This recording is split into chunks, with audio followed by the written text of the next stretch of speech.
नमस्कार, मी doctor आनंददीप Agarwal medical hospital येथे physician व डायबिटॉलॉजिस्ट म्हणून कार्यरत आहे. आज आपण सगळेजण जो सगळ्यात कॉमन आहे म्हणजे लंग इन्फेक्शन, निमोनिया किंवा URT याबद्दल थोडंसं जाणून घेऊ. सध्या सगळ्यांना माहिती की वातावरण बदलत आहे, म्हणजे दिवसा गरम रात्री थंड आहे, त्याच्यामुळे व्हायरल रेप्लिकेशन वाढतं, त्याच्यामुळे व्हायरल अटिपिकल निमोनियाचं प्रमाण वाढतंय. तर यामध्ये याचे साईन सिम्पटम काय असतात, तर दम लागणं, हाय ग्रेड फीवर येणं, छातीत गरगर करणं, बेडका पडणे, कधी कधी बेडक्यामध्ये रक्त पडणे, हे त्याचे सिम्पटम असतात. तर ज्यांचं वय 45 पेक्षा जास्त आहे किंवा त्यांना रिस्क फॅक्टर आहे, हार्ट डिसीज आहे, दमा आहे, अशा रुग्णांना समजा त्रास कमी नाही झाला तर आम्ही ऍडमिट करून घेतो. आणि यापासून आपल्याला सगळ्यात महत्त्वाचे बचाव कसं करता येईल, तर या बचावासाठी जसं आपण कोरोनामध्ये नियम पाळायचो, सोशल डिस्टन्सिंग 3 मीटर पेक्षा जास्त लांब राहायचं, शिंकताना हात किंवा रुमाल वापरायचा, मास्क वापरायचा, गर्दीच्या ठिकाणी जाऊ नये.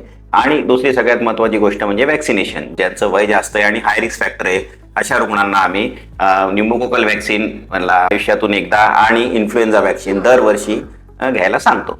तर या छोट्या छोट्या गोष्टींद्वारे आपण निमोनियाचा बचाव करू शकतो. धन्यवाद.